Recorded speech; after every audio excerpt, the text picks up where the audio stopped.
Hey guys, welcome back to Seen It All, episode 4. That was great. Take 2. That was great. Did you enjoy doing that? I did.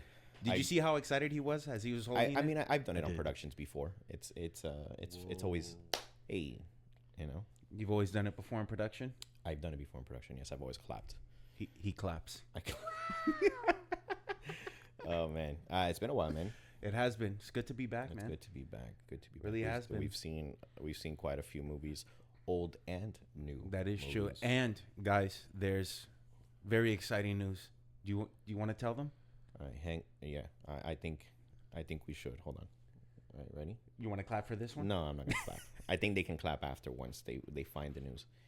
Luke has finally watched Armageddon. Finally. Thank you guys. Yeah. Thank you. So much. It was a very big moment. It was. I mean, hey, it should have been. It should. I've been It's very as big as that asteroid, right? Yeah. No. 100%. Finally made. Yeah. what'd you I hit think? my mark on that one. What'd you think? Oh, it was phenomenal. It was good, right? Oh, Yeah. pure 90s Michael Bay. I was having the time of my life. Explosions, great cast, Great comedy. great comedy. Pulls at the heartstrings. Just Aerosmith. Aerosmith doing the Doesn't even get better than that. No, it's one of my favorite like guilty pleasure movies. Let me tell you something. I had so much fun watching it. Like I was having so much fun watching that movie. Yeah. It was fantastic. Yeah, and it's one of those like, it's not by any means like the best movie ever. You know what I mean? But it holds. It's just so entertaining, it's entertaining. in every way, man. It's entertaining. Bruce Willis is so good. Ben Affleck is, and I've said this before. I don't necessarily think Ben Affleck is the greatest actor. I think he's a better director than an actor, but he holds his own in the movie with working off of Bruce Willis and Liv Tyler and all these people. So, But just the supporting cast. I mean, Steve Buscemi was great. Michael Clark Duncan, Owen Wilson, Will Patton, Billy Bob Thornton. I mean, it was just the cast was just. Yeah. No, it was. I loved the movie. Me too. I've always thoroughly enjoyed it. And just 90s Michael Bay is just so much fun. With Bad Boys. Bad Boys was one of my favorites too. That was another great. But it's just like, it just hits all the marks. Yeah. Like, it's just fun. You're just having such a fun time. Really, that's what it's all about, man. But you know what I also liked about Armageddon is that even the supporting cast, they had their own side stories. They had their own little arcs that they were dealing with, like Will Patton, And their own personalities. like Will Patton with his ex-wife, and finally being able to see his kid, and his kid being proud of him for what he Exactly. The ex-wife finally admitted to her son, Like, that's your father. that's your father, that it's not just a male. Like, she wasn't embarrassed or ashamed, Right. Given what he was dealing with and stuff. Correct. Michael Clark Duncan was being just the American badass. the American badass country guy. Steve Buscemi was Buscemi just, being, they call him Rockhound because, well, he's always horny. yeah, he's a Rockhound. That's such a great name It's such too. a great name. It's such a good nickname. And the fact that it's Steve Buscemi, like, on top That of makes it everything. even funnier because you're like, he's so ugly. he's not a good-looking guy, but Rockhound, and he's the one who does it. It's confidence, man. It's No, confidence. it's in the confidence. You're right. But yeah, no, they each had their own, like, like Max, who's I forgot what his last name is in the movie, but he plays like the big guy, the big fat guy. Oh yeah, he was great. He too. was like a mama's boy. You Yeah. know what I mean? So they each had their little thing about that made them individuals, and I thought that was My so favorite good. was like the like when they're doing their psychological profilings, and they're all like individually. good. Like you see Michael Clark Duncan, the American badass, like he's tough and he's crying. Like I can't. Oh yeah, he's like, "Oh, you throwing too much at me, man. Can I, like, after this, can I get like a hug? I from you need or a hug, something?" and then Will Patton is getting unhinged, and he goes, "Yeah, I'm having a really hard time while you keep snapping at me, and you're doing." And he gets up, and he slaps everything off the table. No, when the doctor comes on and she's like, "Oh, Mr. Chappelle, you're next," and he's like, "Oh, lady, I just came here to drill." She And goes, she's like, "Me "Really? too." So did I." And Michael Clark Duncan, they're Like, like, my favorite with him was when she's like, you need to worry about, your cholesterol, everything. He goes, my cholesterol. He stands up on Pork rind this. He's flexing. Goes, what you think about that? You think cholesterol worried about them biceps? Man, the whole thing was so good, man. It was just great. Yeah. I loved I've seen the shorts of like, you know, Ben Affleck talking about, you know, he's with Michael Bay and he's like, you know, like really, are you sure it's like accurate that like drillers can like actually be astronauts and they can do, you know, this? And Michael Bay's like, why don't you shut the fuck up and just act? It's that type of movie though. Like it's like you don't know if it's real or not, but you buy into it. You buy into the fact that these drillers are astronauts, or they could be trained to be astronauts. And it's like astronauts can't be drillers, but drillers, if you train them, they can be astronauts. Exactly. And I love how Ben Affleck's like, Michael, but don't you? And you could just picture Michael Bay just looking at him like, why don't you shut the fuck up?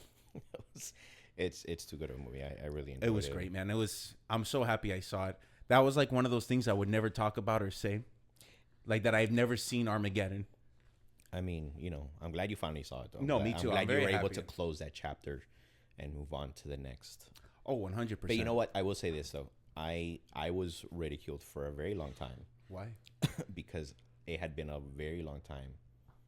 I saw Pulp Fiction about 10 years ago. Yeah. Wow. Yeah. And people are like, why haven't you seen Pulp Fiction? You're like, how could you? The greatest movies ever. And I love Quentin Tarantino on top of that. It was just like, yo, do you know how many movies are out there in the world? Like, and I'm just trying to watch them all. And it's hard, man. It's difficult to see them all. It's really hard. It's like saying, oh, you got to watch Casablanca. It's a fucking amazing film. And you're like, you know how many films there are out there? I can't fucking watch Casablanca. Exactly. Like, what the fuck? Casablanca? Like, what do you want me to do? I'm here trying to watch Paddington too. Paddington Improve. Doctor Strangelove, Paddington 2. Make the connection there. It was a beautiful film. It made me want to be a better man. Don't get me wrong, Paddington. Casablanca is great though. No, but yes, course. like there's just so many movies, man. But it's hard to keep up with everything, man. It really is. And that's that. Obviously, Pulp Fiction is a way better movie than Armageddon as far as. Oh, I mean, of course. But yeah, like you know, I get people haven't seen certain movies, but like talking about Tarantino and like and like what would you say are like your top 3 Tarantino films? I feel like we've spoken about this. Did we? But I don't know. But my favorite. I think we might have. But even then, my favorites are Reservoir Dogs. Mm-hmm. Is top 1. Absolutely. It's just so simple. It takes place for the majority in one location. It is well acted, well written. The dialogue is so good, man. Just so good. Inglourious Bastards. Yeah. I think Buongiorno. I think that's one of the best films I've ever seen. Like, Christoph Waltz is the most superb supervillain. Yeah, like, and he's just a great actor all around. And I would probably have to go for number 3. I would probably have to go with Django Unchained. Really, Django? Yeah. Leo's performance in Django, Jamie Foxx, like the whole thing was so out of like, I don't know, it was out of whack a little bit. You know what I mean? Like there was so much going on, and it was just so out of this. You know, it had, I guess there was some quirk to it a little bit, and I think that's what appealed to me. You know, for me, like, so I agree. Like, to me, Reservoir and Inglourious are the 2, like, those are the ones. Third one, it's tough for me, man, just because, you know, obviously you're like, you got to put Pulp Fiction, but it's like, do you really? I do agree. I think Django, incredible. You know which one I really love and it's just because of the dialogue and just the same thing. It takes place in one location. The Hateful Eight. Yeah, I know. Yeah, I love The Hateful Eight too. The writing specifically. You know that. You know, I know people were like, "Oh, it's so boring," and I'm like, "It's really not." If you sit there and like, you really just take the moment to see, like, it's so great. Just one location, one shot, and the dialogue between all of them is just so. I loved it, and I love Kurt Russell, man. I love seeing Kurt Russell on the screen. Yeah. I do love seeing Kurt Russell. He's a presence on screen. He really is, man, and I love it, and I feel like he's just Western wise. That's just his thing, man. He just got it. Wyatt Earp too, still. Yeah, man. That would probably be my top 3. I really liked Once Upon a Time in Hollywood too. I did too, man. I really enjoyed it. For me personally. And I think it's because I didn't know much about the film going into it, like watching it. Mm-hmm. And I think it's because when I went to see the movie, I was like, okay, this is good, this is good, this is good. It didn't actually really pick up until the final 15 minutes of the movie, right? Of course, yeah. And then it wasn't until the end the end credits, I was like, oh, those people are the Manson family. Like, I didn't realize that they were the Manson family while I was watching it. And I guess you didn't? No, I guess I just didn't. Again, I didn't know the movie about. I didn't see the trailer, and I didn't put. Okay, got you. You went into it. I went into it blind, like blind. I just saw it because one, it was Leo, who's my favorite actor, and then Quentin Tarantino. It was good, but I don't know if it would break top 3 for me. No, I don't think it. To me, it wouldn't break top 3. I think the top 3. Like I said, I think you hit it on the mark, and for me, it's like interchangeable because I really do love the Hateful Eight, and I would honestly, I think those are your top 3. Yeah, I think that would be my top 3. Now, if we did a top 5, a little bit different, but top 3, I think those are, and I think I really think that Inglourious Basterds is easily his. I think it's his best written work. I mean, he won best screenplay for that. Of course, best original. So, that holds up for sure. Oh, absolutely, I agree. So there's something I wanted to bring up, just because it's been not brought up, but people on our TikTok and Instagram, people TikTok specifically, a lot of people are bashing you because when in our first episode we asked what is the definition of a perfect movie. Yeah. And you gave me your 2 movies, which was The Godfather and Jaws. And people in the comments went like, ballistic on me. And yeah, I'm people are like, Jaws.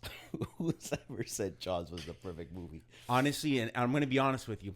I told him, don't even read anymore because I'm going to get angry. Don't even give me the login because I'm going to go off. So I want to know. I want you to defend your reasoning, like as to why. And you gave me the reason when I told you about it, and I thought it justified your reasoning. And granted, this is all opinion based. Of course, so it's not to say that everybody's wrong, but Luke is wrong. So I'm wrong. No, I'm not gonna lie. Listen, one of our viewers put the Princess Diaries, and I'm like, okay. No, they put the Princess Bride. The Princess. Okay. Hey, that's your thing, man. Whatever. But I would say Princess Bride it's not a perfect movie, but it is a great, funny movie. Yeah, but that's the thing, though. Like, if that's what you think, that's what you think. This is all like we're going back and forth. But that's why it's a debate. It's a debate. That's what I love about it. But I was like, they were. I was like Xerxes in Game of Thrones, walking down shame, and I'm like, my God. But I'm giving you the opportunity. Now I get the floor. Because on TikTok, everybody, they give their comments and everybody says what they want to say. Because they become keyboard warriors. Of course. So, and they all, they're all entitled to their opinion. Absolutely. And that was kind of the point of the post. It's like, what do you think? What do you guys think is the best movie or the most perfect movie? Yeah. So I want you to defend yourself as to why. So right off the rip, I'll just say, because I love Steven Spielberg. He's one of my favorite directors of all time. Mm-hmm. I think that Jaws really is a perfect film in the sense of, so you watch Jaws, right? It's a shark movie. It's a horror big blockbuster, the first original big blockbuster film, right? This is what paved the way for big blockbuster. What makes Jaws so effective and so good is you never see the shark until I want to say the last maybe 40 hour to 45 minutes of the movie. You go through a whole film and the main antagonist is a shark and you never see him. You just see like these figments, these movements, but you never see him. And the whole time they're talking about there's this shark out there that's so massive that can swallow people whole, that can eat them in one, 2 bites, and it's the built up of always like what's happening. And you see shark attacks, right? You see through the film, you see the little Kinder boy gets swept. Remember in that? And all you see is like a dorsal fin or a tail. You saw how big it was, but you're like, holy shit. And he gets eaten, right? You just see him getting dragged down. The other thing, the 4th of July, you never see the shark. All you see is like a dorsal fin, right? And you're like, oh, this fucker's big. But you never see him, right? You never see the shark. Not once. And what I think makes that so good is that you're so fearful of the water because you don't know and you don't see it. But you know that there's something so crazy, monstrous, and big out there.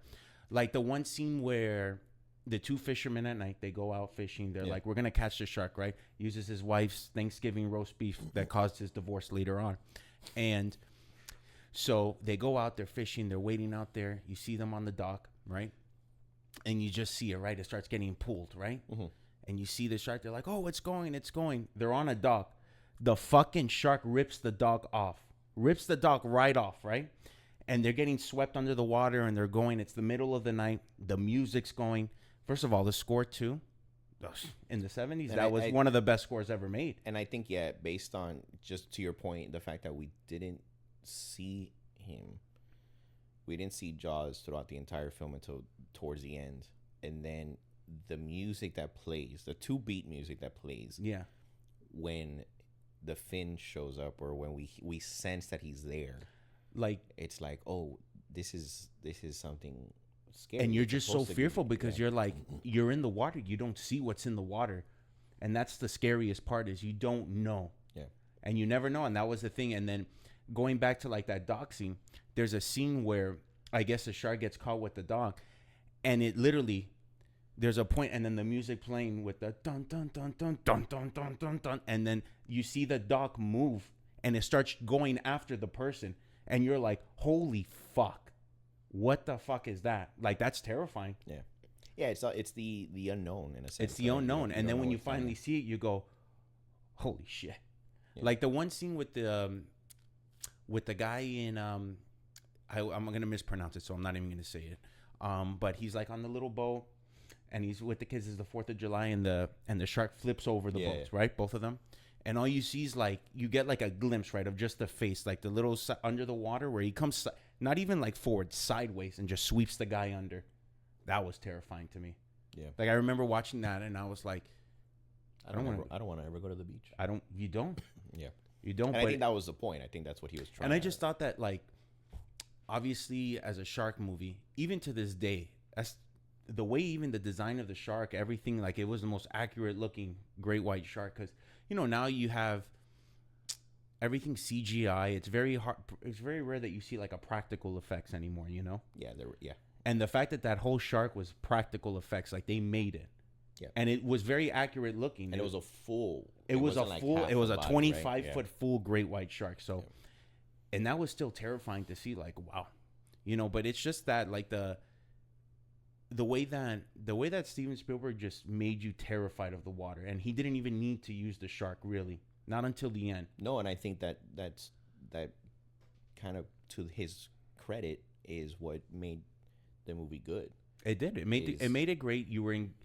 Really, like, if you really look at it, you're really captivated by it, and I think the acting was great. I mean, Robert Shaw, Richard Dreyfuss, Roy Schneider, like, they did phenomenal together. I love Robert Shaw. I thought Robert Shaw was great. I mean, even his story about the USS Indianapolis and why you're like, why does this guy hate sharks so much? Yeah. And it's the fact that the badass captain is like, that was the most terrifying moment. Like, I was legitimately waiting to die, and it's like being hundreds of men in the water, watching them get attacked by sharks, eaten, and you're watching that, and it's like, holy shit, while waiting in the water for days on end. And that scene alone, when he's talking with both of them about that was one of the best scenes ever. Yeah. I mean, it's a good movie, and like I said, to Spielberg's credit, the way he portrayed everything, and how he purposely kept him. Because there was if you watch Spielberg talk about it, and you watch, like, they had deleted scenes and stuff, like when Alex Kinter was, the little boy in the raft, when he was going to get attacked by the shark, how they flipped it. Originally, they have RJ, see if you can pull it up, like the original photo of what they were going to do, but I think it was too terrifying and they took it out. Alex Kinter, Jaws, Alex Kinter shark attack. See if it pops up. It was like a deleted scene, and he purposely took it out. See, maybe on the images. See if it pops up. Alex Kinter shark attack. No, Jaws. Did it pop? Jaws. Maybe put Jaws. Let me see if it... Right there. The second one. So he took that scene out. But that was originally... You imagine watching that shit? That's terrifying. In the 70s? I'm sorry, but that's awful. They took that scene out. That was supposed to be the original scene, but he didn't want the shark to come out yet. But that's... Yeah, even the caption says Jaws could have been even more terrifying. But that's terrible. But look at that. Like, bro, imagine watching that shit in the theater. Like, look at that, bro. That kid's getting split in half instantly. But that's why he took that scene out, and it was like the flip where you see the dorsal fin and the raft go. But but those are things like that. Like that's a practical effect. Like to me, that's incredible. Yeah, that really is incredible. Even to the credit of like the props department and art department and the technical aspect to create it so realistic like that, like vividly like that. And then the original scene with the girl where she gets eaten in the first two, they were gonna do it where you see the shark at night come out, but they figured the best thing is what Steven wanted to do was just don't put the shark yet. Like, let's build the fear and make you really afraid. And then that's what the effect was. And it worked. Look how years later, like, look what happened with everything, that people were genuinely terrified to go into. You were genuinely terrified to go into the water. Yeah, it was a psychological. And I think that when it comes to horror, when it comes to anything like that, when you do that, I think you accomplished it. And that to me was what made it perfect. That you don't see. As you guys can tell, Luke is very passionate about the movie Jaws. I will defend it always. And you know what? You know what's funny too? Ask Quentin Tarantino. But look at Quentin. Hey, Quentin. Hey, Quentin. Ask Quentin, and you ask. There's an interview, or I forgot what he was on, where he talks about it. You ask him what his definition of perfect films were, and you see it. Jaws was one of his references. And you believe Quentin Tarantino? People? The feet guy? No, I don't believe the foot guy. All right. Top 5 reasons why Luke thinks Jaws is a perfect movie. All right. 1. Here we go. So, for me, obviously, my favorite film. 1, we never see the shark throughout the entire film. 2, you're built on fear of just the water the entire time. Okay? 3, the art department, the practical team, everyone who created the shark, to this day, to me, you'll never see a better design of a shark than that. No CGI, no nothing. 4, the acting. Between Robert Shaw, Richard Dreyfuss, and Roy Schneider, the chemistry was out of this world. And you know what? To this day, I will always say that was one of the best trios I've ever seen on screen together. And 5, it's a Steven Spielberg film. Started the blockbuster. Doesn't get better than that. Great job. So thanks. I'm a professional slate clapper. You're a clapper. I put it on my resume. See if somebody hires me. That's good. No hits yet, or no. What did Michael Bay think? Michael Bay was like, not loud enough. Okay, we need more explosions. I need you to clap, and then I need a building to collapse. Yeah, exactly. Then we know to start the scene. Then so we recently saw Sinners. Well, not recently. Recently, like a couple weeks ago, a few weeks ago, and we had to see it. Not only because obviously we're doing a YouTube movie channel thing, but also because it was so like critically acclaimed and everybody was praising it and talking about it, and we kind of wanted to see how what the hype of the movie was about. So what do you think? Man, I loved it. I thought it was great. Yeah, I was having a great time in that film. I really like Michael B. Jordan, man. He's just got this suave to him, and he's just so good on screen. Like, I really enjoy him. And he could do it, man. He can pull off that serious. He can pull off that night. Like, he's got this wit to him, and he can be a little funny. Not, like, hilarious, but he's got that nice little comedy sense to him where he could throw it in there. But I genuinely I think he's great, man. And I anything he does really has been solid. Like, I haven't found anything where I'm like, But Fantastic Four was not... I never watched it, so there you go. I didn't even know it existed. The remake with him, Miles Teller. Mm-hmm. I forgot that even existed. That's how. Yeah, he played Johnny Storm. Kate Morrow played Sue Storm, and they were supposed to be like half siblings or step siblings or something. Mm-hmm. Yeah. You see, there you go, right there. I didn't even watch it. You lost me already. So it doesn't exist in your mind. It doesn't exist. To your point, yeah. I went like this. And yeah, Michael B. Jordan really doesn't he doesn't make, it doesn't seem like he makes bad movies. Like, everything he does is it's funny, it's good. And he works really well with Ryan, man. With Ryan Coogler. Yeah, I think that's his golden boy right now. That's his Robert De Niro and Scorsese. Yeah. Leo and Scorsese. Yeah, they're doing. I mean, but I thought it was great. Haley Steinfeld was great. Mm-hmm. She was fantastic. I really liked the cast, man. I thought it was a really good ensemble. I felt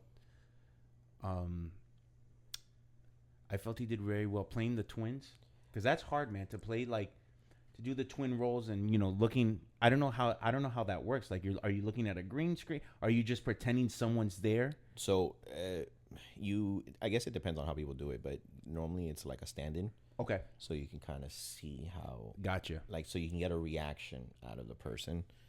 But the fact that he was able to play both parts, and he played both parts differently, because there were two different characters, speaks to his ability to exactly act. And that's the thing, is how can we differentiate the twins? And you're like, I know which twin is which based on how they act. You can tell which one was between Stacks and Smokes, who's more serious, who's more of like the goofer, the Joker and everything. But you know what was good too? Even the way they spoke was different. Mm-hmm. Even the way they spoke, the way they dressed, everything, you could tell, okay, I have an idea of who's who here. Yeah, I have a Letterboxd account, and somebody had placed it. I'm sorry. Thanks. I'm not the only one. Anyway, so it was funny because, when I rated Sinners, somebody in the comments had posted they finally casted Michael A. Jordan. Okay. It was one of the funniest things I've read, because I was like, man, that was good. Yeah, like, that was a subtle one. You're like, that's good. It was because it's true, man. Michael B. Jordan he brought it, man. He really did. And you know what? It was out of his element in the sense that he's never really done like a horror film. Right. So, but I think it's one of those things when you work with a director that you're comfortable with, and you guys, the chemistry you guys have with each other. Mm-hmm. I think you're comfortable enough or you're willing to step outside of the box. You're willing to step out of your comfort zone and do what you got to do. I think it was a great film. Me too. Original work, original script, which is great, because obviously Hollywood, we need the original stuff. Man, we need new creativity, not like rehashed old stuff. Not only remake, but you just feel like cookie cutter, like you play it safe and stuff like that. And to see this just be original work, and just like you said, it's refreshing. Yeah. And seeing like Ryan Coogler's description or video explaining why he chose to shoot certain scenes in certain aspect ratios. Mm-hmm. Like, he goes from like widescreen 16 by 4, whatever the widescreen is, to like, IMAX to whatever. And you see the different scenes and why he shot it that way specifically. It just adds to the movie. It does.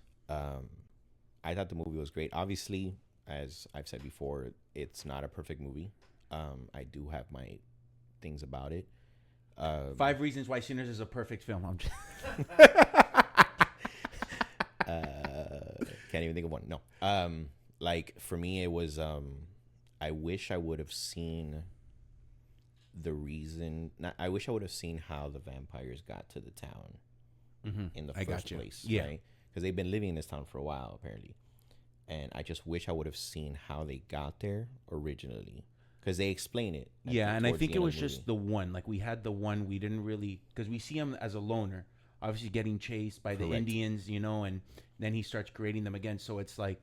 So they've been... So his ancestors were there. And it's like, how did they get there in the first place? I would have loved to have seen it. He was explaining it.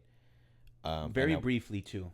Right. And I would have liked to have seen, I don't know, maybe like some quick flashbacks. I know flashbacks are kind of a cop-out in a way sometimes. Yeah. But I would have liked to have seen it.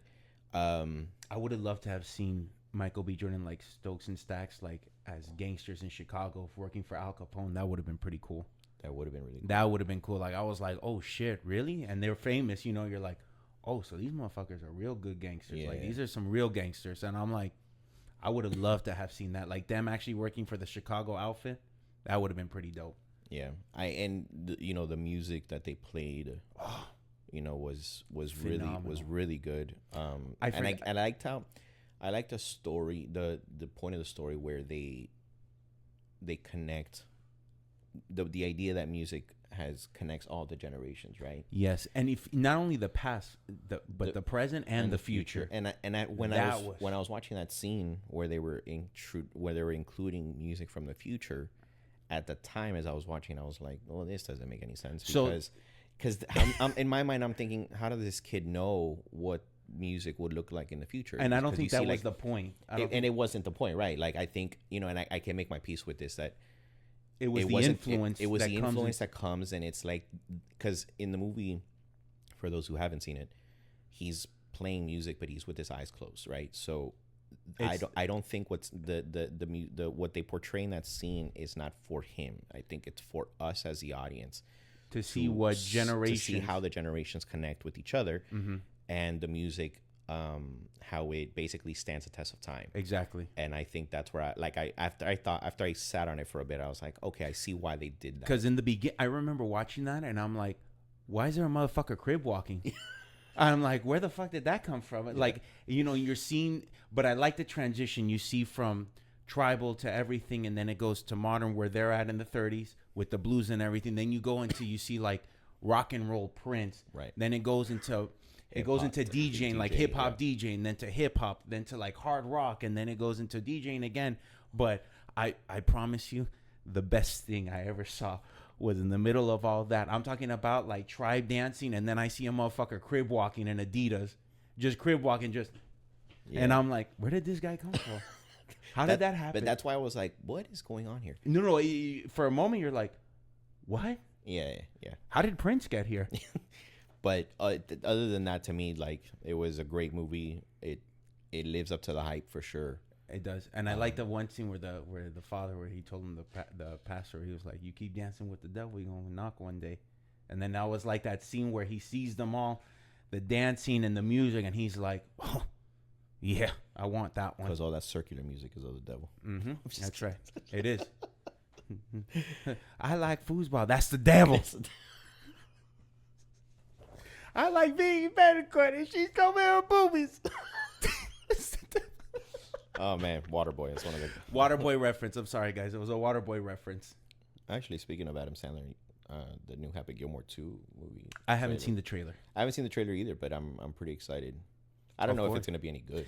You know what I don't like is when they make a sequel that's like 20 years, 25 years past already. It's like, and don't get me wrong, I don't think they can't not pull it off, but it's like, fuck, man. That's like, when they did with Dumb and Dumber with Jim Carrey and Jeff Daniels, but it's like, damn. Well, even Dumb and Dumber, the prequel that they did a couple years after the fact was horrendously bad. It was. The only funny thing was Bob Saget. That's the only thing that saved that film. He shit everywhere. Like, it wasn't even them. Obviously, it wasn't Jeff Daniels or. It wasn't, because there was like younger versions of themselves. Yeah, and it was just like, this is really bad. Not only was it bad, it was just awful. It was just awful. And then it's like, fuck, you're gonna make this film now? It's like, come on, man. Like, it's gone way, way, way past their prime. And the other thing is you have to also think of kind of about the times that we're in. Does that comedy stand now? That's the thing, and that's the problem. Because Happy Gilmore and Billy Madison back then were hilarious. And they stood the comedy at the time. Can they do it now? As far as like Happy Gilmore, I think honestly, I think he can do it, but he's got to. Obviously, it might be more sensitive to certain things, but it's like, why now, man? Like, why now? Maybe you could have done it maybe like 10, 15 years ago, and it could have worked. But it's like now it's like, okay, we're in a certain delicate state where, comedy, it's like you either go in and push it or you play it safe. And I don't know I don't really see him trying to push it too much. So how long after would you say is a good sweet spot for like a good sequel, or a sequel specifically? Because not remakes. Remakes aren't always the great. You know what, man? It's like you look at, like I'll go back and look at certain films and this when the time period of when the sequels came out. Like, I'll look at The Godfather, Godfather Part 2. What was it? Maybe like 4 years in between. That's a good time, But it also has to make sense, and it also has to be good, And obviously, that was a sequel that pretty much you can say was better than the original film. And I look at like Alien came out in 79, and then Aliens came out in what, 84? 84, 85, if I'm not like 5 or 6 years after. 5-6 years, but it worked really well. But see, I think 5 years is a good sweet It's spot. a good time. It's a good sweet spot. Like the other one too, where you can be like, I think it was Terminator. The original Terminator came out in 84, and then Terminator 2 came out, I think, in 90, if I'm not mistaken. 90, 91. Yeah. So like 6-7 years, but it works well, you know. And it's like you're not. They're not too old. They're not past the prime. It's like they're still in a good. And sometimes they could even be better than the original. Well, I like T2 better than T1. Oh no, T2 was phenomenal. And then but you know what? It goes into the progression of, okay, all these years have passed. Like, what's going to be the arc or the character development of these people from them? Yeah. You know, and I love seeing Sarah Connor go from that, you know, helpless woman, like, you know, she didn't know how to defend herself. She needed someone there, to this fucking badass. Yeah. She's fucking ripped. She knows now how to handle herself. Like, she actually did it. And the same thing with Ripley. Ripley in the first Alien, you know, the same thing versus the second one. You know, so it's like those character developments are really good to see. You can do the same thing. Oh, yeah, from one movie to the sequel. One movie to the next. Like, how did you evolve from that? Yeah. You know? Jurassic Park and Jurassic Park The Lost World. 3 years in between, you know? Yeah, but Jurassic World is... I mean, Jurassic Lost... How dare you? How dare you? Jurassic Park Lost in New York is probably... Lost in New York or The Lost World? Lost in New York, you were trying to be funny, weren't you? Yeah, sorry, Lost World. Yes, yeah, he tried to be funny. The one that takes place in New York. It's Los Angeles. Whatever. It's a big city. Who cares? What is he even doing anymore? What are you doing? It's the worst one of the 3. So you can't even... Honestly, though? And it's only Jeff Goldblum. You don't even get Sam Neill. So... You get Richard Attenborough for like a little bit. Okay. For like 5 minutes. Yeah, you're right. Jeff Goldblum, I'm like... No, and I love Jeff Goldblum in Jurassic Park. He's great. As a supporting actor. But to the point that you're trying to make, that you can see these characters, the arc, and they grow or whatever, like, I don't think Jurassic Park... no, but this was going into, like, the sequel realm, like, how long should you wait? Oh, like the sweet spot. Got it. Gotcha. Yeah. You know? But some, yeah. Yeah, it's been, what... 30-something years. I mean, since Happy Gilmore 1. When did Happy Gilmore come out? It had to be 90 something. It had to early 90s, I think. Was it early 90s? Already. Off the top of my dome piece, I'm gonna say late 90s. I would think like 96 or something. Let's see. What's the bets here, folks? What are we taking here? Happy Gilmore. I think 90. I think I'm saying 93. I'm saying 96. I'm going like 90. I'm gonna split the difference. I'm gonna say like 94.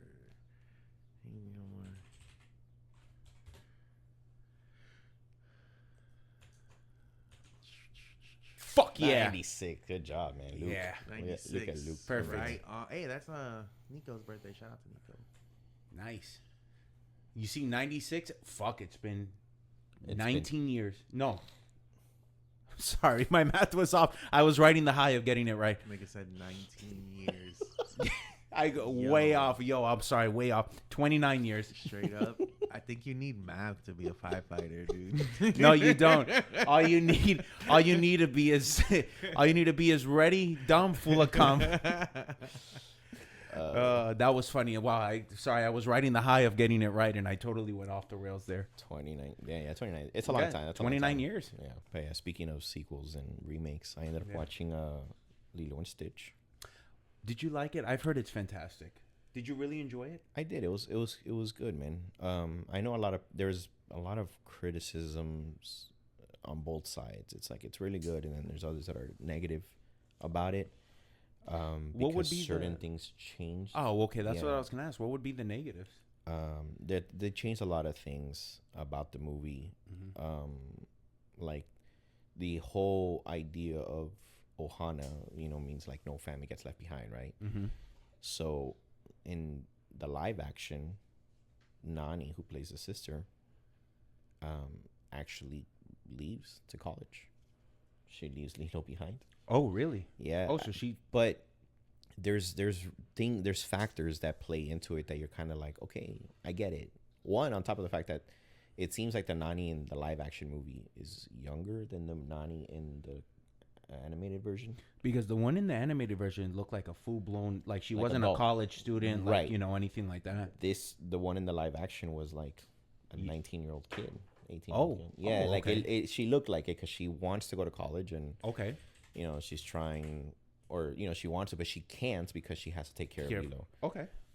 So it just I think see look 19 years old. Oh, it's the same. So she basically maybe she plays a year younger than her maybe. Wow. Yeah. Interesting. I don't know, but I didn't mind it so much, especially with what ends up happening. Mm-hmm. I'm not gonna spoil it. But it was cute, man. The CGI was, you know, Disney true form, like of Stitch was so good. Chris Sanders returns to do the voice of Stitch. Oh, he does? Yeah, That's awesome. Okay. So you have that. The actress who plays the original version of Nani comes back for this one to do like she's a social worker in the movie. Oh, that's nice. So the guy who does the voice of David in the animated version comes back for the live action to do like another role. So like they had the actors come back and they were all into it. Like I thought it was a good movie, man. It was funny. Stitch was great. Yeah, he's just adorable. Like you look at him and he's like a dog. Like he's like your dog, and he does it so well. Like the voice actor, pulled at your heartstrings. Like you had moments where you're just like, damn. You cried, didn't you? Absolutely, 100%. Towards the end of the movie, because you're just like, man, how am I? This sucks. Did Pleakley show up? Was Pleakley there? Pleakley was in the movie. Did they give Pleakley? Was Pleakley dressed? Pleakley was dressed for about 2 minutes. Good. He dressed as a woman, like as he a does? woman.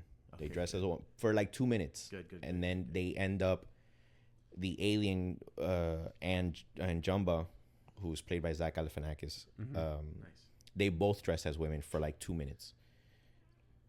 And then they change into humans. Like they kind of like scan two men and they change into them basically, and they become them, the actor. The actors are the ones who portray them, who are doing the voices. So it's like, so we see Zach Galifianakis the entire movie, like as a human. To me, Zach Galifianakis was,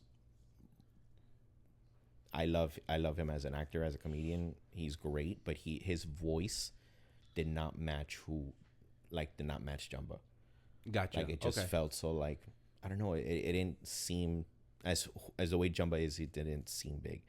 I got you. Like yeah. you didn't.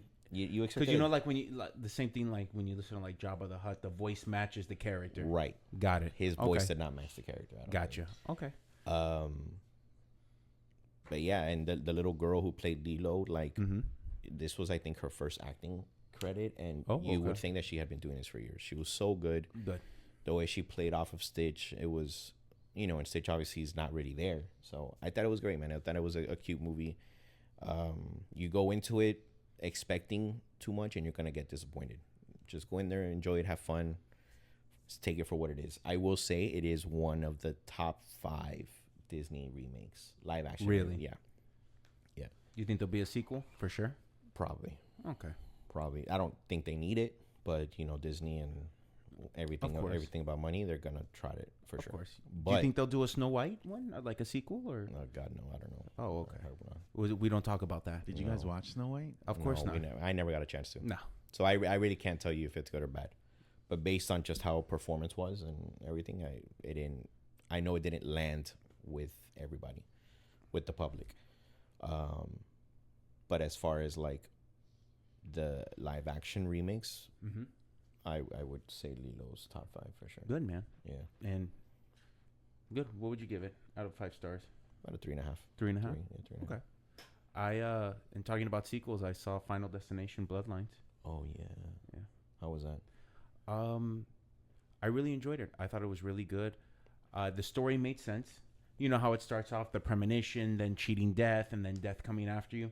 Right. But what made this one so good was, I don't want to spoil it since it just came out. I don't want to give too much of the story away, but the story actually was good enough that it made sense for how it trickled down into like the deaths and everything like that. So that's why I was able to enjoy it, because honestly, I saw the first 3 Final Destinations and I never watched any of the other ones that came out.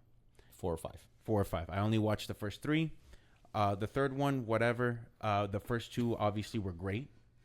But this story was good enough that it made sense for this type of film. And I loved that Tony Todd was in it. His final performance, rest in peace. Horror icon. Candyman. Yeah, the Candyman. And his role was so good. Just like a nice little subtle role, but his speech in it, he gives like a final speech, I guess, because obviously given, his health and everything, he knew. But story was good. I liked it. The deaths were great. Like, I really liked the deaths. Like, all the crazy, like, Final Destination crazy deaths. Like, it was just perfect. It was watching, you remember that game Mousetrap growing up? Imagine something like that. Like, those type of intricates like that, I thought were great. And it's sort of like, it reminded me of the movie. But it's a lot of fun. Like, if you like Final Destination, you liked horror, like, this is just right up there. And it has, like, good comedy, too, like the cheesy comedy? Like, cheesy comedy, but it works. It works really well, but it's a good one. It's a good one to watch. What would you give it? Out of 5? Just out of pure entertainment, I'd give it a solid 3.5. Okay. I'd give it a solid 3.5. I thought you were going to say 4, and I was going to be like, really, a 4? No, that's very high. No, 3.5. And I say that because really, I mean, it's nothing like you're like, oh my God, wow. Right. But it was fun for the movie it is, the franchise that it is. I thought it was one of the better ones. Honestly, like I would do. It's like the third best. Final Destination, Final Destination 2, Final Destination Bloodlines. Top 3 right there. Okay. I saw the first 4. I don't think I ever saw 5. No, I do want to see Bloodlines because Bloodlines was. I'm telling you, it's a lot of fun. You're gonna enjoy it. There's nothing like you're not gonna be like, oh no. It was the deaths were you were like, oh shit. Were they cheesy deaths? No. There was one that was hilarious, like the way that it happens, because in the films they're always like, watch out because that falls, this happens, and then like Mousetrap, pretty much this is gonna be like an effect. So everyone's like very cautious, and then like if you're not paying attention, it happens, But it's so much fun. I really enjoyed it. Like the whole time I was just, and you're waiting for the deaths too. You're like, I want to see what type of crazy shit happens now. I want to see how this person's gonna die a crazy death, and for the most part you do, and you're like, interesting. But it was good. I would like to see it. No, I think it was great. And let's see, what other sequels? Captain America, Brave New World. Man, it served its purpose for a movie. Yeah. But I like Anthony Mackie, but I do too, man. I just don't think Harrison Ford. I mean, you never go wrong with Harrison Ford. I just don't think I don't think Anthony Mackie's a leading man. I think he's a great supporting actor. I that's just my opinion. I don't feel like he's. I mean, do you really feel like he can carry a film? I think he could. I don't know if Captain America was the film for him to carry, but I do think he could. I just don't. I don't know. I just like him. Like I like in films, like he's like very good supporting. I find him as a very good supporting actor. Yeah. I just wish we would have seen the way the promos and the trailers and the marketing happened for Captain America. I wish we would have seen more of Red Hulk, man. Like we didn't. You put such an emphasis on a character, and he's in it for like not even more than 10 minutes. It was like 10 minutes long entirely, and yeah, it was cool seeing him, and he. It's crazy how the CGI made him look like Harrison Ford. It was crazy. The funny part for me was the gray hair going to getting black hair when he turns to the Red Hulk, and I was like, that's nice. Yeah. I wonder if that could work for me, but I grow hair instead of turning color. One can wish. Right? One can wish. Yeah, that's right. I wish I had that serum. Some gamma radiation. But it was okay. It wasn't anything out of this world. No, I think it served, like you said, it served a purpose. It's a fun film. You're not going in there like wowed. You're not wowed or anything, but it's good enough for me. Like if I just want to chill, shut off, and I'm not really gonna think, and I don't really have to pay it, because you really don't have to pay attention. Yeah, no. Yeah, I gave it like a 2.5. It wasn't, or 2.5. It wasn't crazy. Yeah, I really didn't. I mean, it's nothing where I was like, wow. It was good to just shut off and watch it, and that's really about it, honestly. Yeah, I would have given it a 2.5. 2.5 for me. The best 3 would have been too much. The best movie that I've seen recently, and I know producer Chef Boyardee has seen it as well. It's a documentary actually. My Octopus Teacher. Okay. It is so good, and I'm not a big documentary fan by any means. Mm-hmm. But when it comes to like nature documentaries and like stuff about animals and stuff, it's so good. They're entertaining for me, right? Because I love like nature and animals. And My Octopus Teacher is basically came out in 2019, I think. And basically this guy, he visits this place, and he goes underwater, and he ends up meeting this octopus, right? Mm-hmm. And he builds a relationship with the octopus. Yes, I've seen that. Not the documentary, but I've seen that where he builds a relationship with the octopus. Yeah, yes. And it's the craziest thing. The idea is that the guy's kind of going through something in his personal life. Yes. And he's trying to find meaning, I guess. Mm-hmm.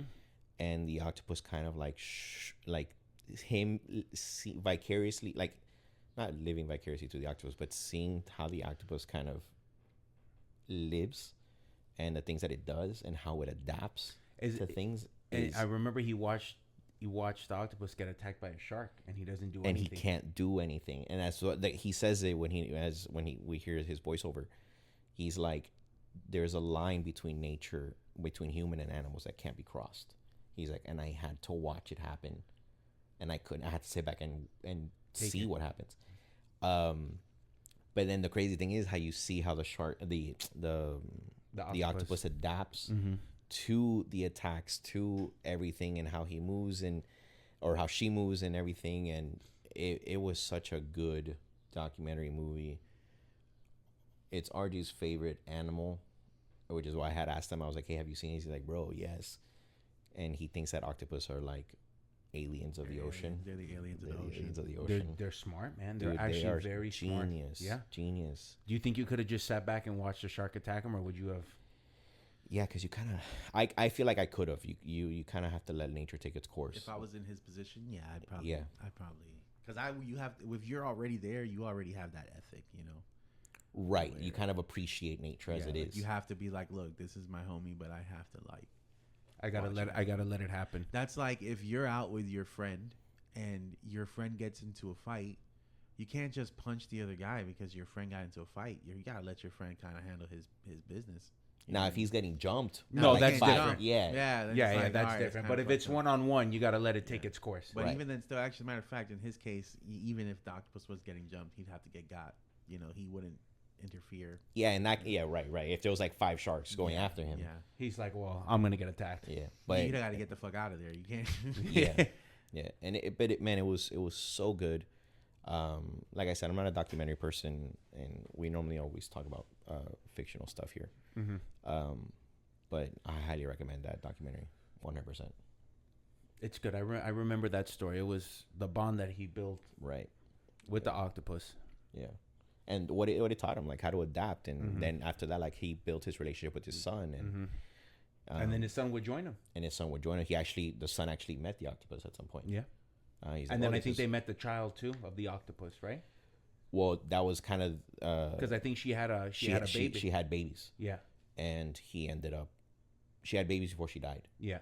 And he basically like saw. He was like, "Oh, this is what the babies look like." Yeah. Because once they give birth, does the mother die, or because I remember she passed away. Yeah, I don't know if it's automatic though. Oh, I think because she gives her life, or it's she gave her life for her kids. That's what it is. But I don't know if that's a natural thing that happens, or if that's just how it happened with her. Okay, so they do die. Yeah, shortly after giving birth, they end up dying. But it was highly recommended. It was really good. Good.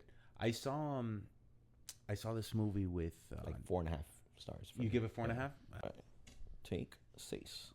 Take 6. Everything is hot. Yep. All right. Seen it all. Take 6.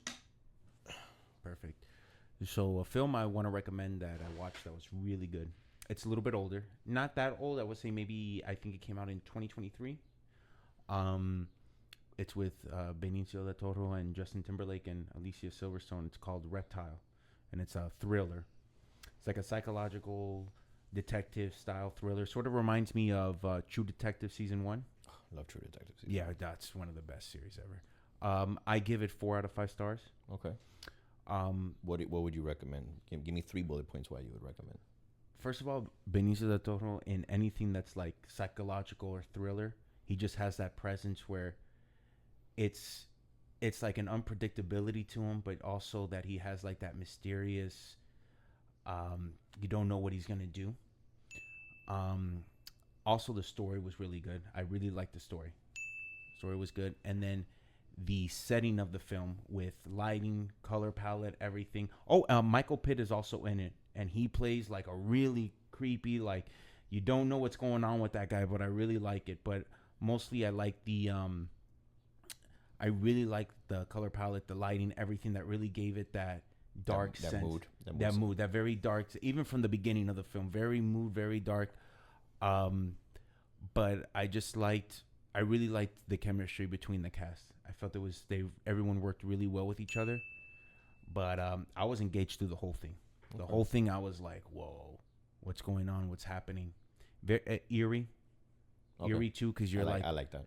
I like that. And then the what they're going after, they're trying to solve a murder case, but the murder was so gruesome, like it was gruesome, and you're like, oh shit. Okay. But every character, I like Justin Timberlake too. He actually did a very good job. He's not a bad actor, man. No, man, he surprises me. He actually surprised me in this film. He did very good. But I felt like this was like a sleeper. No one really knew about it. Yeah. Yeah, I didn't. I mean, I've heard about it, but I didn't hear much about it. It's on Netflix, but it wasn't. I felt like you come across it and you go, oh, shit. What's this? You know, and worth a watch. Definitely worth a watch. Good film. I liked the story. I liked the chemistry. Benicio and Alicia were great together. They play husband and wife, so they did very well. And I like seeing her, man. I haven't seen her in a while. I haven't seen her in a while. I saw her in Y2K.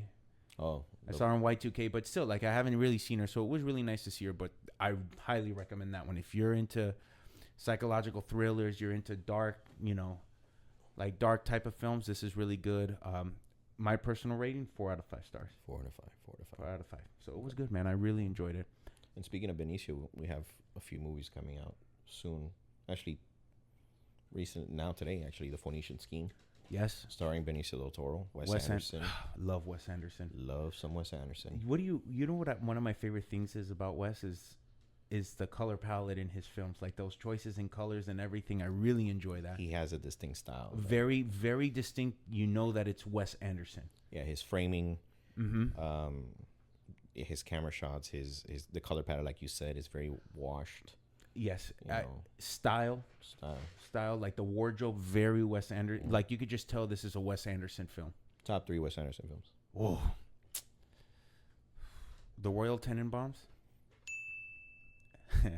The Aquatic Life of Steve Zissou, and it's tough, man. I would probably have to go with the Grand Budapest Hotel. Okay. Yeah, I would go with Moonrise Kingdom. Okay. Grand Budapest Hotel. And the Royal Tenenbaums. I love the Royal Tenenbaums. Yeah. I love that film so much. It's so good. You know which one I haven't seen of his films that Asteroid City. Huh? Asteroid City. No, I saw Asteroid City. I liked Asteroid City. I didn't see it. I liked Asteroid City. Asteroid City was good. I don't think it was one of his best, but it was still it was enjoyable. Was The Fantastic Mr. Fox. Oh. With George Clooney. That one is really good. I haven't seen that one. I love Isle of Dogs. Isle of Dogs is so good. Actually, I'm changing that for my number 3. Isle of Dogs? Yeah, man. I got to see. You know what? I haven't seen Isle of Dogs. I haven't seen his animation films, and I should. Yeah. Miss Fantastic Mr. Fox and Isle of Dogs are so good. I got to see them. So good. What else is coming out that we... I just saw that they put... The Aldo Kings on HBO Max with Robert De Niro, where he plays yes, Frank Costello, and he plays I forgot who else. He plays 2 mob bosses. So the same thing. Seen a lot of that where they're playing 2 different roles at the same time. If they can pull it off, man. Yeah, I think he could pull it off. The Aldo Nights or something. I think it's called the Aldo Nights with Robert De Niro. We got coming out now. I mean, Thunderbolts. I still haven't seen. I gotta watch that. You saw Thunderbolts. I saw Thunderbolts. That's supposed to be a good one. We'll talk about that after he's seen it. Yeah, we'll talk about that one. Coming out now. We have Dangerous Animals came out. Dangerous Animals. Got to see that one. Phoenician Scheme, as we mentioned. There's Bring Her Back, A24 movie that's coming out. We have the other A24, The Materialist. The Materialist with Pedro Pascal, Dakota Johnson, and Chris Evans. Mm-hmm. Fantastic. I like rom-coms, so I'm looking forward to that one. Yeah. I might watch it because it's A24, and you know what? I might give it a shot. Yeah. Fantastic Four. You're like an A24 like spokesperson. I swear. I really love A24, man. They've been doing there's that one, that horror movie that's coming out that honestly I know you're not gonna watch. I'm gonna have to watch that. Bring Her Back, which actually looks terrifying. Like if you love horror, this is gonna be it. But Jurassic World, right? Rebirth. Like a few weeks. Superman's coming out next month, July. Superman, Elio, the new Pixar movie, is coming out. I'm really excited for Superman. Me too. Well, I don't know about me too. No, I feel like it's so many different iterations of it. I'm like, well, I feel I am excited is seeing what's the dog's name? Rover, right? What's his name? Yeah. Or am I confusing Crypto? No, it's Krypton. Krypton. I'm confusing Rover with Mega Man's dog. We got a new Paul Thomas Anderson movie coming out with Leo. Looks really good. Which one? It's with Leo and Benicio del Toro. Every Time, Everywhere. Oh, yes. That one looks good. Yeah. Darren Aronofsky's new film with what's his kid's name? Austin Butler. I love Darren Aronofsky. Yeah, he's got this new one coming out that looks pretty good too with Austin Butler. We got some good stuff coming out. Man. Yeah, there's some good stuff coming out, man. Really, honestly, I think it's gonna be a good summer for films. I think so too. We got some blockbusters coming out, so it's gonna be a good time. Yeah. Later in the year, we got Avatar coming out this year. Yeah, Avatar's coming. Animation-wise, the new Predator movie just came out, the animated one. There's a Predator animation movie? Yeah, I heard it's awesome. I've heard it's actually very good. Interesting. Violent, like gory, violent. It's rated R, but it's animated. Interesting. Looks really, really good. I'm trying to think what else is coming out, man. There's quite a few, but I just know we got a good summer coming up. Yeah, good summer, good films are coming out. I think I don't know. I'm very hopeful for this year in film. Yeah, me too. Better than last year, I think. Yeah, no. They just recently released the new Wicked. Oh, I just saw that. Part 2 for Wicked. Are you excited or whatever? I haven't seen the trailer because I know the movie. I know the play. I just hope that it at least matches how good the first one was. Got it. And I think it will, considering I think they shot it all at the same, like at once. Oh, okay. I don't think they did 2 different shoots. So the quality of it should be the same, but got it. We'll see. The 2 that I'm excited for, which I want to see, Mission Impossible. The new one? Yeah. The Final Reckoning's Final Reckoning? Yes, exactly. And this one I think is going to be, I have such high hopes for this one. Like I'm actually excited with Brad Pitt and Javier Bardem, F1. Oh, F1. F1 I think is going to be. I heard I recently got into F1 earlier this year, and I watched like the whole documentary, not the documentary, the series. It's very Drive to Survive. Yeah, and the drivers who are in the current season, they got a screening, like a free screening to watch the movie before it came out, and they were all like, "Man, it's the accuracy of how and that's what I love, man. When a film does that, like when it comes to sports, when it comes to anything like that, when they take the time to actually the detail, like how Warfare was, the detail in Warfare, like that's what made the film. Yeah, for sure. It's what pushes a movie beyond just like, okay, we're gonna do this for entertainment, and you're like, that's bullshit. Like, people who are in it, right? Whether it's veterans watching that or like F1 racers watching F1, and they're like, that's the shit right there. Like that's accurate. I'm excited for that one too. I'm excited. I still think, man, Warfare is my favorite film of the year so far that we saw. Mine too. Right above Sinners. Sinners to me was. I think Warfare and Sinners have been the 2 best. And you know what? I really liked when we saw Death of a Unicorn. I thought that one was fun, man. It was a fun movie, but it wasn't. No, it's nothing wrong like that top 3 so far. Yeah. So I think those have been the top 2 films that we've seen that are new of this year. Absolutely. And we got to see. We'll see with Wes Anderson. Let's see where that goes. We'll see what Phoenician Scheme goes. Yeah, I'm really excited for it, and it's always the same ensemble cast, which I love. Because he likes to keep his crew. He does, and you know what? I like how he's kept them for like all this time. Yeah, all this time. I would like to see him team up with Ben Stiller again, man. I've never seen him team up with Ben. No, he's done Owen Wilson, I think. No, Owen Wilson's one of his go-to guys. Yeah, Bill Murray. Bill Murray's a go-to guy. Benicio del Toro. He uses Edward Norton's. What's his name? I haven't seen Ralph Fiennes again. He just did it for Grand Budapest, but what's his name? This guy. He's been using Tom Hanks recently a lot too. Recently, Tom Hanks. Jeffrey. Jason Schwartzman. No, Jason Schwartzman's one of his guys. Luke Wilson. Luke Wilson's always, but Luke Wilson was like in the earlier years. He used Luke Wilson a lot, but in the later years, he's been. It's always been Bill Murray. Bill Murray has always been like his go-to guy. He used Timothy Chalamet at one time, which was good. I liked him. Man, what's this guy's name? I forgot his name, and it kills me. We'll put a pin in it. Yeah. Okay. It kills me. All right, guys. Thanks for joining us. Thank you, guys. It was a pleasure to be back, actually. Yeah, it's for a while, right? Yeah. Don't forget to follow us on our YouTube channel, Seen It All. Instagram as well. Instagram, Seen It All. Instagram and TikTok, Seen It All _film reviews. Follow us, like our stuff. We post. Reach out. Also, guys, please. We love it. We love it when you engage. like your comments. We like your comments. I try to engage on TikTok as much as I can, and we both engage on Instagram. Yeah. So just leave Jaws alone, please. No, debate us. We love it. We really do, guys. And give us your feedback on everything. Thanks, guys. Appreciate it. Take care. Yeah.